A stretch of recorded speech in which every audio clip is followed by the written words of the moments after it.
嘅時候，你淨係揸住股票咧，你諗住好穩陣咧，其實而家個心都幾寒。即係你代入翻你65歲嘅人，你就知道啦。如果我呢一刻開始退休，我諗住我自己揸住銀行股好穩陣，可以搣住啲息去過活嘅話，喂呢個時候65歲話俾你聽，你突然之間股票個倉嗰度唔見咗20%幾、30幾，其實係幾寒嘅事情嚟嘅。係啦，咁所以唔難揾嘅，大家隨便揾1398又得，3988又得，建行有939又得，其實全部大家都係呢2-3個月表現都係好差嘅。點解表現差？大家知唔知啊？大陸經濟好唔好啊？唔好，所以大陸經濟大家知唔知過去有冇傳過人民幣㗎？喺大陸舉手嚟睇下先，有嘅喺大陸傳下人民幣嘅有。以前係冇高息㗎，而家呢排低到不得了㗎嘛，係咪啊？以前大家有冇留意咧？你喺大陸做定期嗰陣咧，可能你有成4厘、5厘嗰陣咧，佢哋買樓講緊係8厘、9厘嘅，個息差非常之大嘅喎，係咪？嗱，全世界點解過去中資銀行咁好賺咧？其實中資銀行係全世界息差最大嘅銀行嚟嘅，係啦，所以淨係齋利息收入咧都非常之豐厚㗎啦。但係今次而家經濟唔好咧，其實中央對於銀行嘅利潤咧，已經係好明確話俾啲銀行聽，你哋要賺少啲錢，係啦，將個息差收翻窄，等個市場可以有低啲嘅成本去借貸。咁所以銀行股嘅利潤開始下降，咁所以嚟呢幾個月其實中資股嘅表現都唔好嘅，係啦。OK， 好啦，跟住應該大家都仲有聽到啦，日本啲國債開始出現問題咯喎。以前日本嘅國債係好爽嘅，因為日本有冇息㗎？冇息㗎嘛，係啦，所以個政府發債都近乎唔使俾息，係可以無限發嘅。咁同埋日本嘅國債主要嘅持有者係日本自己人，即係國民自己買翻自己啲政府債嘅，係因為本身銀行已經係負利息咁滯啦。但係隨住加息咧，其實開始日本嘅政府係需要為佢嘅利息支出係去埋單啦。咁所以開始有壓力嘅時候咧，亦都啲民眾覺得喂好擔心，因為就發得太多債啊，過去日本全球都好多人會去買啦，或者日本本身自己國民都去買啦，擔心佢哋規模太大，所以冇乜信心。咁所以其實最近幾次日本發債咧都唔係太好買嘅。咁咧，但係去翻上邊黃金咧，其實全世界而家嘅黃金持有量咧已經係高過好多政府債券嘅持有量㗎啦。咁所以好多即係都會，我都有啲同事問我嘅，喂，仲買唔買黃金啊？而家其實我會咁講，呢段時間真係黃金係因為好多國家增持，所以升上去嘅。但係我哋最難估係咩咧？我估唔到啲國家幾時唔再增持或者減持，因為呢啲係取決於國家嘅政策啊嘛。咁所以你話我去，即係你而家買入去嘅就係你估啲國家，譬如印度啊、中國啊等等，仲會唔會繼續去揸黃金？咁個倉揸到幾大？佢又唔會話俾我聽佢揸到幾大喎。最攞命就係咁所以咧，我而家與其去買黃金咧，我就分翻去買石油好過啦。所以呢個係我自己嘅建議啦。OK， 跟住咧就係之前都有聽我成日都講外幣嘅，我哋話澳洲指引，但呢排又回翻落去啦，5個零幾啦，早排5個1、5個2嘅最高係去到。咁呢段時間其實又去翻，因為隨住個局勢不穩啦，所以啲錢又翻返去美金嗰度又再企下先。咁所以呢段時間有翻5個零幾。咁如果你哋啲客之前有同我哋講開呢段時間係平翻落嚟嘅，咁其實都可以好好地去把握啦。OK， 咁最近嘅一啲事件俾大家可以同啲客傾偈嘅話題咧，嚟到呢度先，好唔 OK？ 有冇嘢問？好啦，俾翻啲數字大家先。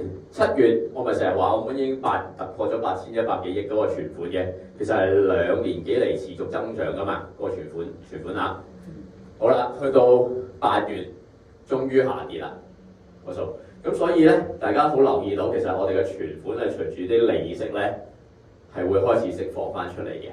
咁其實7月同8月啦，大概釋放咗35億出嚟啦喺個市場上邊，係啦。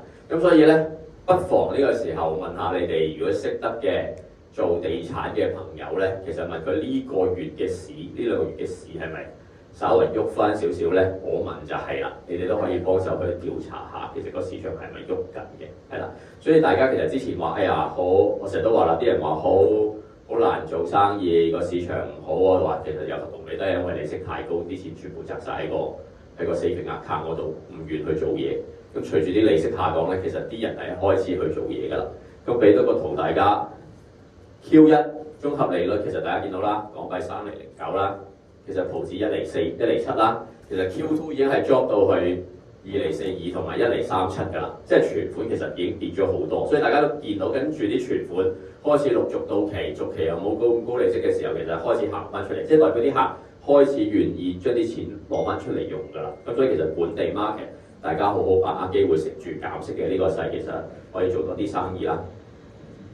OK， 好，應該都影完啦。好，咁一啲新聞好啦，有啲客開始啲錢出翻嚟，一定會同你講，我買翻股票啦，我買樓啦，好多嘢可以買㗎啦。好，咁我俾翻啲新聞，呢個係7月份嗰陣 po 咗出嚟嘅，即係我揾咗一啲新聞就話，當時因為7月份咧，開始啲人已經唱話，重上3萬點都唔係夢咯，港股應該開始轉正咯，係咪大牛市開始要嚟啦？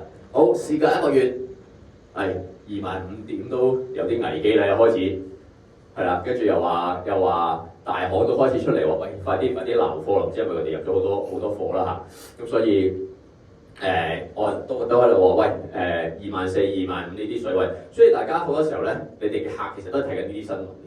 可能上個月同你講個雄心壯志去睇3萬點，下個月咧呢個時候又同你講咧，其實25000點。你呢兩則新聞其實已經可以好好咁樣同啲客講，你買股票你究竟參考啲咩嘢咧？其實係咪？上個月同你講話3萬點，今個月同你講又話唱翻2萬點，你啲大行係好難跟住嗰啲指標去講。即係其實永遠升市嘅時候佢又開始吹大啲，跌市嘅時候又吹跌得多啲。咁所以股票市場，但係總之一句嚟講，其實一個月之間個市場已經有5000點嘅落差喎，你諗下5000點嘅落差講緊20%咁上下嘅咯，咁其實都幾誇張嘅一件事情嚟嘅，咁所以股票市場我覺得仲未係一個好穩健係去投資嘅一個地方啦。好啦，咁啱啱我講過啦，其實黃金儲備已經29年嚟超過美債啦。咁29年嚟超過美債啊，呢個新聞睇到嘅就唔係發生第一次啊，即係黃金超越美債呢個情況，其實20零30年前都發生過啦。咁所以係唔係啲咩特別嘅新聞咧？可能啲人就會話，我對於美元好冇信心啊。其實30年前都發生過，其實啲人揸黃金多過揸美債，係啦，唔係話一啲從未發生過嘅事情嚟嘅。咁所以大家暫時嚟講，因為我哋都做美金單多啊嘛，係咪？咁所以暫時全球我去做主要嘅貨幣都暫時仲係美金啊。即使而家黃金可能佢嘅地位稍為高咗，替代性高咗，但係唔代表美金其實呢個時間我可以完全捨棄住，或者個市場可以捨棄住。同埋大家要留意，佢首次儲備超過美債係因為黃金已經升咗好多啦，係咪？即係我升咗1倍，其實我用1半嘅量已經等於以前，因為我升咗1倍啦嘛，啲價格已經，所以價格膨脹亦都令到佢超越美債嘅速度係會增加嘅黃金。好啦，跟住咧呢則咧就俾大家欣賞下，其實好多國家之間嘅話合作啦。咁中國同俄國就好 friend 㗎啦，同俄羅斯係咪？大家都知道。咁但係問題咧，原來俄羅斯其實好多次喺中國發債咧都冇人買嘅，係啦。因為點解咧？買咗啲債好驚對喺個市場上邊，第一放唔到嘛，因為俄羅斯俾人制裁緊㗎嘛，係咪？制裁緊又放唔到出去喎。咁跟住，但係又驚佢又唔係好擔心俄羅斯，因為全部都係啲大嘅公司嚟嘅，天然氣都買落去。但係好驚啲債券其實揸喺手度咧，其實兌換唔到啊！我點講買你啲10年債、20年債、20年債，可能全部都放唔到喺個 market 出邊喎。咁所以流動性風險其實即使咁 friend 都好，其實佢哋中國同俄國之間債券都做唔到生意嘅。咁所以調翻轉嚟睇，其實即使中國同美國拗餐死都好啦，其實都好容易 friend 到嘅。我覺得係做生意咯，永遠國家同國家之間都係利益嚟嘅啫，去到最後。好，上邊新聞啦。咁今日咧同大家分享一個特別啲嘅話題嘅，因為你一定會面對個市立亂嘅時候，究竟我點樣去幫個客去 plan 佢嘅投資啊？佢好興㗎啦，咁而家買基金買啲乜嘢好啊？係咪？或者我做投資究竟乜嘢好？立亂都唔知點做，咁我不妨講呢個故事俾你聽嘅。有冇人知呢個係咩嚟㗎？係啦，諾貝爾獎。諾貝爾獎大家每年都會聽到有諾貝爾和平獎、諾貝爾經濟學獎、諾貝爾物理學獎、文學獎，乜獎都有㗎嘛。有錢收㗎喎，大家知唔知啊？攞諾貝爾獎嗰啲人係啦。但係大家應該由出世開始都聽過有諾貝爾獎呢件事情㗎啦。但係點解諾貝有冇諗過點解諾貝爾到而家都未派完嘅呢啲錢？係咪？嗱，呢個獎金咧冇人再抌錢入去㗎啦，已經係100幾年以嚟咧一直都係靠自己揾食嘅啫，係啦，自己揾自己嘅啫。咁最初咧其實派咗124年啦，咁其實最初嘅獎金咧由得15萬呢個瑞典克朗咧，其實派到而家1100萬啊瑞典克朗㗎啦。OK， 咁最初咧阿諾貝爾簽嗰陣咧得3100萬嘅啫，呢個諾貝爾嘅獎金嗰個詞。咁其實去到最近啦，已經係去到今年啦，已經去到66億㗎啦，成個諾貝爾獎嘅嗰個獎詞。OK， 咁其實靠咩咧？其實都係靠喺佢成個基金會自己去運作嘅啫。所以呢個諾貝爾和平獎其實一直自負盈虧咗124年，每年都派錢之餘都可以行到去今時今日，而且個資產仲係增值咗由3100萬嘅增值咗200倍，係啦，66億嘅。OK。咁個故事其實係乜嘢咧？諾貝爾最初嗰陣咧，其實頭嗰50年咧，淨係準佢買安全證券，即係近乎定期嘅債券，一啲好短期會到期嘅債券，同埋一啲國家債嘅嘢嚟嘅，係啦。咁呢啲債非常之貼近定期利息嘅，或者係啦貨幣本身嘅利息嘅，因為佢100%穩陣，可能啲半年到期啊、1年到期啊，甚至乎做定期等等 whatever 啦。咁所以當時嘅資產咧，其實個回報咧係得2至3%嘅啫。所以大家可以知道啦，喂，我由1901年到1950年，其實你點都會有通脹㗎嘛，係啦。所以諾貝爾獎咧喺嗰段時間，其實佢嘅購買力咧，由可能101年嗰陣收到話，哇好開心可以買到好多嘢，去到50年呢個咧可能已經冇乜得買嘢，因為縮水咗70%，係啦，即係可能學前期都買到部車，縮水70%，即係就夠俾部車嘅首期，去到1950年嗰陣收到個獎嗰個人 ，OK， 咁所以咧喺前期咧。基於一種咁安全、咁保守、近乎淨係做定期嘅情況之下咧，其實諾貝爾獎佢雖然有派錢，但係派出嚟嘅錢咧，其實係購買力越嚟越低嘅，比通脹蠶食咗好多㗎啦。好啦，之後咧，瑞典政府咧解放咗呢一個諾貝爾嘅投資限制，容許佢可以投資呢個股票同埋房地產，係啦。即係簡單嚟講，俾你買嘅嘢唔再限死你，淨係做啲咁保守嘅嘢啦。OK， 好，咁做咗呢一系列之後咧，就變成咗上邊而家3100萬就去到66億萬，同埋由派15萬去到派而家1001萬啦。咁所以大家呢個係一個好好嘅後邊仲可以睇到佢個盤而家有啲乜嘢㗎。但係總結一下先，其實成隻基金咧，佢有個機制係 mark 死咗嘅。首先第一個本金佢唔會喐嘅，係啦，即係我一定唔會派本㗎啦 ，OK， 淨係派佢賺出嚟嘅錢嘅啫。跟住第二係多元資產啦，即係我唔會淨係揸單一種嘅投資嘅，我會揸好多種嘅投資嘅 ，OK。咁佢有個1% 嘅支出法則嘅，盡量個基金會都控制佢派彩同埋佢自己營運咧，係喺成個 pool 入邊1% 嘅開支以內嘅，係啦。跟住咧，佢哋目標咧，其實係實際回報3.5% 嘅啫，扣除咗通脹。即係如果當年通脹係2%咧，佢就5.5啦；3% 佢大概6.6左右啦。其實佢唔貪心嘅，係啦。咁同埋適時調整獎金，派獎咧係試過減嘅，試過由1000萬減到800萬嘅。但係當個獎金即係當個基金會行翻順啊，個環境好翻，佢又會派翻高啲嘅。咁所以咧，大家呢度留意。成個基金會行咗124年，係啦，關唔關即係除咗個市場嘅關係同佢大唔大咧？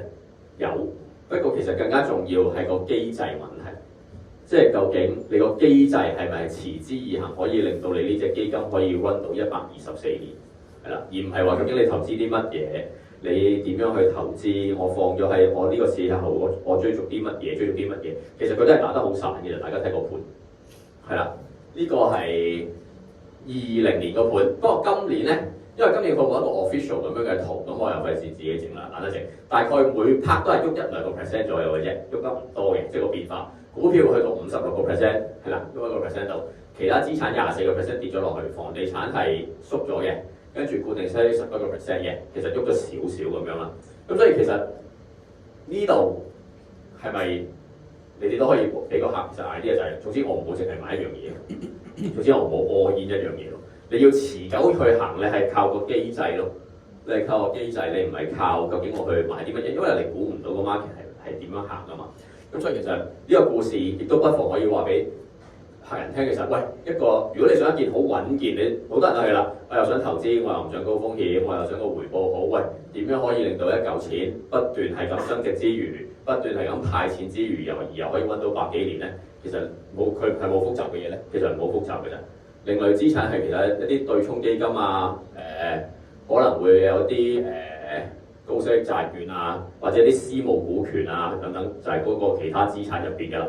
係啦，咁但係我亦都想講咧，124年咧，其實仲短過我哋 Manulife。我哋就 Manulife 點解可以行到百幾年，都係咁樣啫嘛。其實個資產都係充分分散，其實投資喺唔同嘅地方，其實不斷買。所以個客其實你都可以好放心交俾我哋，因為我哋個經營模式其實同一個諾貝爾獎係差唔多嘅。OK，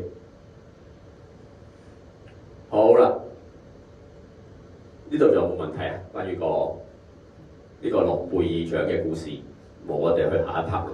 如果大家都比較關心 income and growth， 係唔好理個2023啦，因為我隨便揾張圖嘅第一張。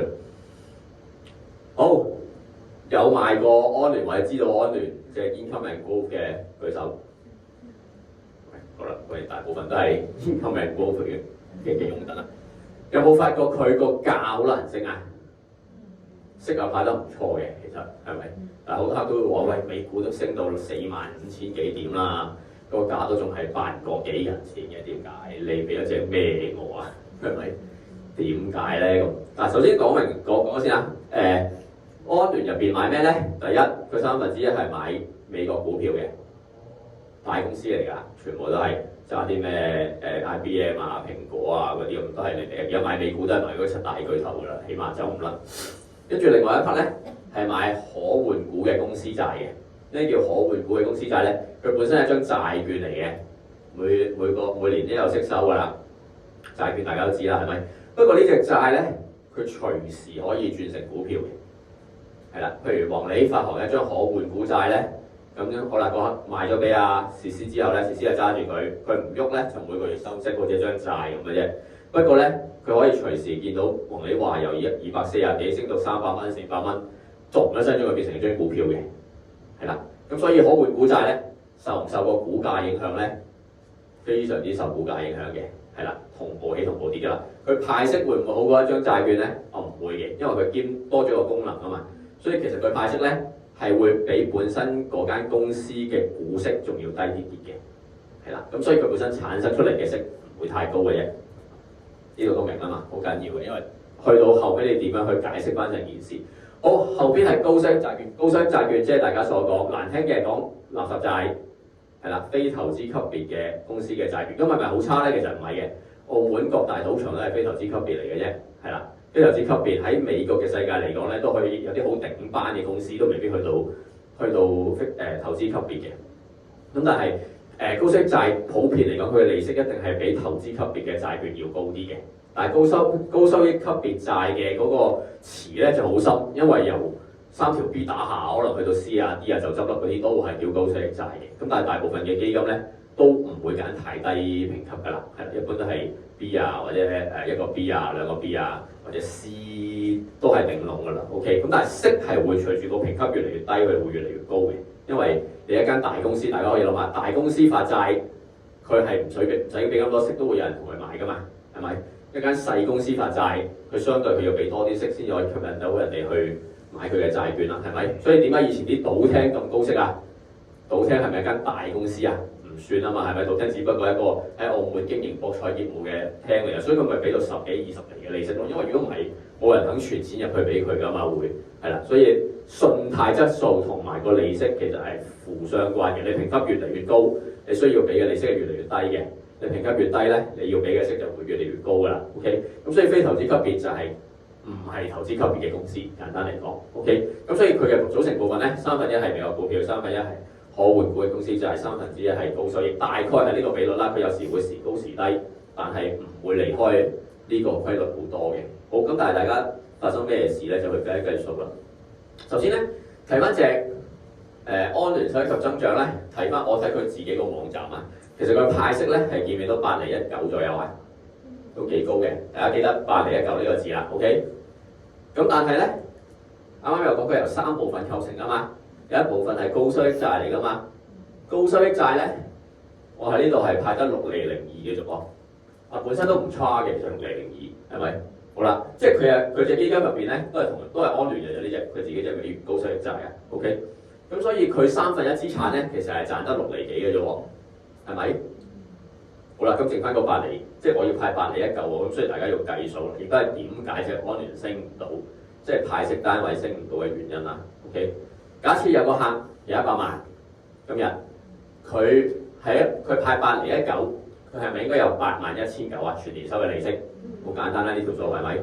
好啦，美股唔計，我唔知佢一年升幾多，暫時可換股債咧，啱啱同大家講過啦。佢由於佢可以隨時換股票嘅關係咧，咁我問過啲基金公司啲 friend 啦，低股息少少啦。咁你以美股大概係3厘左右嘅 overall 嘅股息咧，咁我用翻3厘都比高咗佢啦。其實咁大家當3厘先啦。所以喺可換股債入邊咧，生到大概3厘息，大概係9990蚊嘅，因為我得1/3擺落去啫嘛，係咪？所以33萬啊嘛，大家知條數啦。OK。咁高息債啱啱大家講咗啦，6厘02啊嘛，我有1/3係買高息債嘅，所以喺高息債嗰度咧有6厘02咧，我賺到2萬幾蚊嘅利息嘅。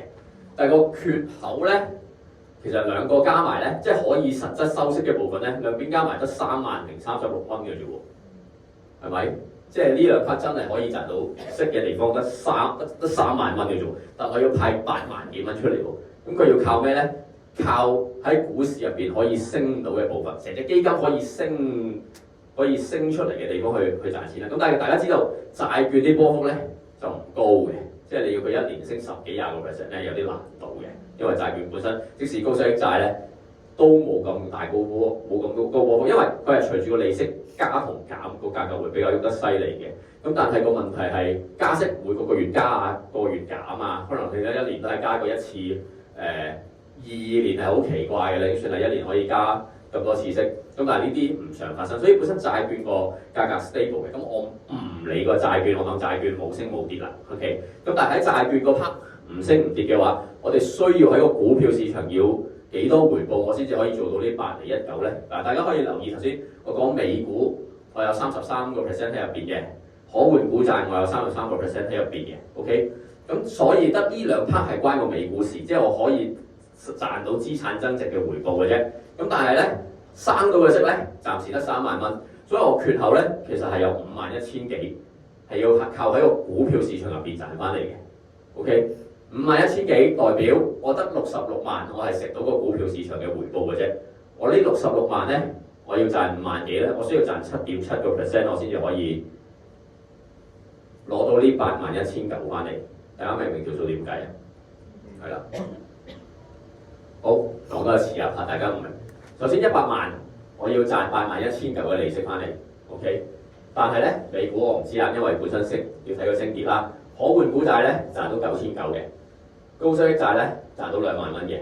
其實 total 係真係生到利息嘅嘢咧，係得3萬蚊左右嘅啫 ，OK。不過我要嘔81900出嚟喎，仲爭幾多咧？仲爭51000幾。51000幾咧，我必須要啲其他啲都係靠唔生息嘅嘢，即係靠價格升上去。我先至可以賺到翻嚟嘅利息啦。咁要升幾多咧？而家咁樣計咧，嗰60幾 percent 關個股票市場事嘅咧，我要賺7.7% 一年。即係話俾大家聽咧，理論上我安聯要當年嘅美股起碼升7.7%，我個價格先可以維持到不變，而派嗰8厘19俾你，係啦 ，OK。所以咧，只要一跌市，一定跟住跌。但係佢都仲要派息俾你喎，咁啊好容易會出現一件咩事咧？就係要搣盤啦。只要嗰個美股升低過7.7%，其實佢都要搣盤嘅，係啦，佢都要搣盤派出嚟俾你嘅。即係所以你會見到唔出奇嘅就係、可能嗰年美股升5%，升少少，但係你隻基金嘅價位都要跌，係啦。咁暫時啊 ，as of 呢個10月10號咧，美股全年係升咗6.88%嘅，都未追到今年個指標嘅，係啦。咁我仲未計高收益債有機會 drop 嘅，加息嘅時候佢都會跌少少，一跌嘅話股票市場要升嘅幅度又要再多啲啦，因為你要追埋剩翻債券嗰度個跌咗少少利率啊嘛。咁所以咧派息嘅安聯咧係易跌難升嘅，係啦。所以大家唔係唔 sell 得，係可以 sell 嘅，不過背後嘅邏輯你哋要做啲同個客講啦，係啦。8019咧其實有部分係靠個美股嘅股票市場嘅表現去賺啲客，唔係淨係安聯嘅，所有你睇到派息高過6厘嘅話俾你聽，都係咁嘅運作㗎啦。因為冇債券係可以行到超過而家7、8厘嗰個水平嘅，以前曾經有嘅執晒㗎啦，嗰啲房地產債、內房債，所以我話呢個金融市場只要係有超出正常回報嘅嘢咧，多數好快都會出事㗎，係啦。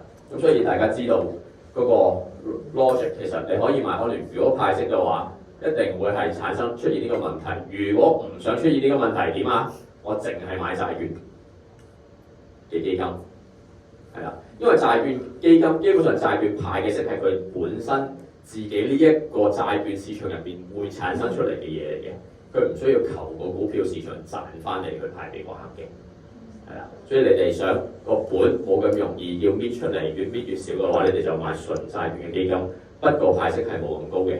咁但係你話喂個客咁換句話嚟講，咪即係我又買啲債，但係我又想冒下少少呢個美股嘅風險，我可唔可以揀呢隻？可以，即係個心態係咪咁？嗱，如果呢個心態咧，何不我咪買債券同買美股咯？即係兩隻。即係譬如今日個客有100萬，你咪幫佢買嗱，歐元股債嘅基金係冇嘅，冇一隻咁，因為個 market 唔大啊，佢唔夠貨俾人去做一隻歐元股債嘅基金，暫時喺我哋個平台入邊冇啦，我揾唔到。咁但係我做咗咁多銀行，我都見唔到一隻好換股債基金，同埋佢本身唔係太吸引嘅啫，即係個息又唔係好高，不過佢可以換股票。咁但係你話你係咪好操作到我隨時將佢可以換股票咧？咁又未必，所以咁佢最大嘅賣點係咩咧？即係佢嗰陣時又話即係3成可換股債咁。因為佢可以食埋嗱，因為即使個股票市場唔升唔跌，我都有息收嘛，我換股債，係咪？萬一個市升，我又有份啊嘛。係啦，所以佢個 concept 其實係咁樣嘅，但係配合喺佢嗰度咧，佢呢個結構唔係冇問題㗎。因為咧，你攞翻佢翻嚟咧，其實如果你去上翻佢個網站睇，我買累計單位咧，其實升咗280幾%㗎，喺佢發行到而家，係啦。不過咧，派息單位咧，因為要派晒出嚟俾個客人，所以其實佢冇息，所以本身呢個結構唔係有問題㗎，係啦。不過如果你話我單純啲8019係咪就係佢生出嚟嘅利息咧？唔係佢生出嚟咁解嘅啫，佢係有部分係喺個股票市場度揾翻嚟，同埋佢呢個結構係注定佢一定係容易跌難升嘅，因為我升7點幾個 percent，我每年都要7.77% 先至維持到我唔跌喎，呢個門檻幾高係咪？咁所以個成個安聯嘅情況唔係淨係佢嘅，隻派息基金都會有寫嗱，你會留意到有啲派息基金咧個月都唔同嘅個息，有啲派息基金係高高低低、高高低低、高高低低嘅。嗰啲冇咁大機會會搣本嘅，因為佢嗰個月可以做到嘅利息唔高，我就派少啲；嗰個月做到嘅利息高啲，我係派多啲，係啦。但係咧，唔係太受個市場歡迎，因為嗰啲基金好難做孖展，我好難問銀行借錢去買。我個安聯有咩好？點解咁多人做咧？因為佢半年先 adjust 一次個派息嘅，同埋盡量都叫做唔喐個派息嘅。咁變咗好多人啱買就係喂，我借錢嚟買。我起碼每個月我個利息好穩定啊嘛，我起碼夠錢還俾銀行先啊嘛，夠冚銀行個利息啊嘛，同埋個息差好似好容易，喂，銀行借2厘，你都派8厘，我一年都淨袋6厘啦，又容易 sell， 所以個市場入邊佢呢個穩定派息機制吸引咗好多人去做嘅。OK， 咁但係咧，你會發覺有啲即使係多元資產啊，入邊有股票有債券啊，佢個月都唔同嘅，啲派息係甚至乎都上落得幾多嘅，咁嗰啲就好大機會唔會搣本派出嚟㗎啦。OK， 好，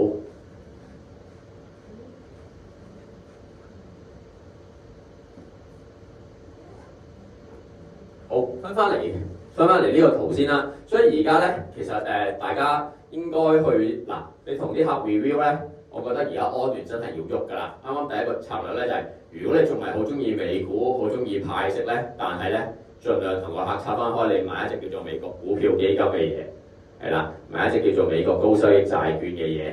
咁兩隻加埋個表現咧，其實同你個安聯整體表現嚟講係差唔得太多嘅啫，係啦。不過有啲咩好處咧？就係、你會知道究竟乜嘢賺緊，乜嘢蝕緊。安聯你唔知嘅，其實你去因為綁埋晒一齊啊嘛，所有混合基金都係嘅，有股票有債券，入邊有譬如好似即係宏利咩自選3入邊乜都買齊。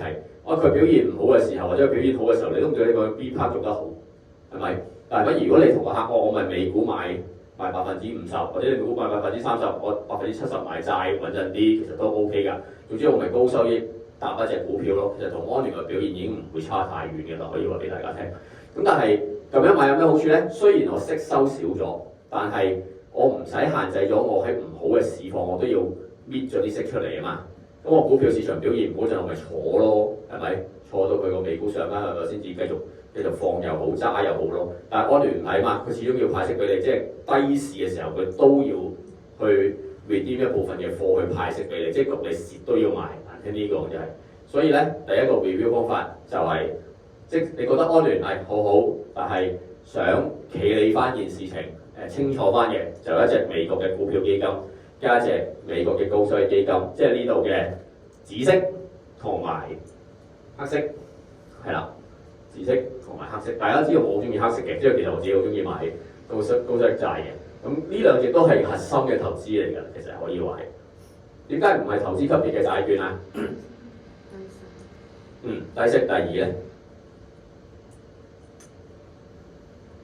大家發覺加息嘅時候咧，投資級別嘅債跌得仲金嗰啲高收益債，係啦，點解咧？因為啱啱大家見唔見到高息債派幾多6厘啊嘛，係咪？嗱6厘而家定期可能係美金定期可能係3厘幾，佢派6厘係咪都吸引啊？企業債咧派4厘出頭嘅啫，可能係即係投資級別嘅企業債派4厘出頭嘅啫。咁假設就係，如果下個月美金加到5厘息咧？係咪？如果美金加到5厘息，我揸住隻6厘嘅高收益債都仲叫做高過你定期喎，係咪？但係如果揸住投資級別債發生咩事咧？我已經低過定期啦個利息，咁我張債券仲吸唔吸引啊？相對吸引力下降咗好多啦，所以我個息口就會作得，我個價位就會作得比較犀利啦。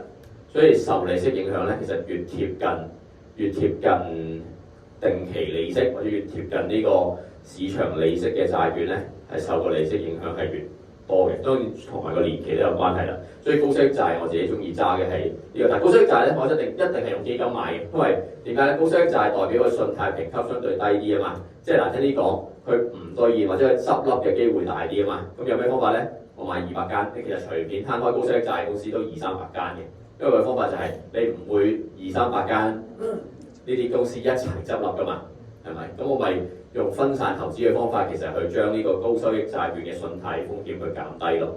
OK，咁所以呢一個就係同個客講嗱，攤我攤晒出嚟啦。其實宏利呢度乜都有得買嘅，不過核心咧，我都係建議大家盡量乜都買啲，係啦。不過美股同埋高息債咧，我覺得可以係一個核心投資嚟嘅。剩翻嗰啲咧，譬如咩中國股票啊、日本股票啊、亞洲債券啊，乜你都可以買。不過咧，可以遵從一個原則咧，就係、如果嗰年升得唔錯嘅咧，我就沽咗佢啦。下年我先至下年我就將佢沽出嚟啲錢咧，就買喺啲跌得最金嘅地方嗰度。係啦，其實好似種田咁嘅概念，而家應該係因為個世界太亂啦，太多元化啦，我就乜都買齊佢。總之成個田我乜嘢都種勻，你有乜嘢生出嚟嘅，我就割你韭菜。其實咁樣係最穩陣嘅一個投資方法啦。而家嚟講係啦，因為單一市場其實冇人估到你嘅，都冇人估過今年黃金會升到咁嘅。你上年大家有冇聽過有一間投行企出嚟係話喂，黃金今年係會升得好勁啊？冇，係得最近升到麻麻聲先識得出下新聞嘅啫。投行都唔係咁叻嘅啫，其實大家可以放心。但係反而你話冇人講佢升得好犀利，咁所以我哋點樣可以做到呢個效果咧？集齊所有閃卡，睇下邊張值錢就買，係啦。咁呢一個亦都係可以大家去做 review 嘅時候，或者去做新單嘅時候，其實一啲策略啦。舊嘅客安聯而家 review，你都覺得佢咁樣做係一路搣個價你要佢上翻10蚊，好難㗎啦，好坦白講。除非你遇到一個超級大嘅牛市，齋升唔跌，個個月升，個個月升，個個月升，即係佢完全唔需要佢搣到個本，你先至有機會追翻上去10蚊。與其係咁咧，你同佢拆翻出嚟買股票同埋債券咧，佢翻家鄉嘅速度仲快，不過派息係少啲，但係唔好太留戀嗰個本身都係搣本出嚟嘅利息嗰度咯。OK， 咁呢個圖可以用啦。好，咁今日我 share 就嚟到呢度啦，之後就賣個廣告先。關於投資咧，當然有更加多嘅專家喺度嘅，所以嚟緊個 client seminar 咧。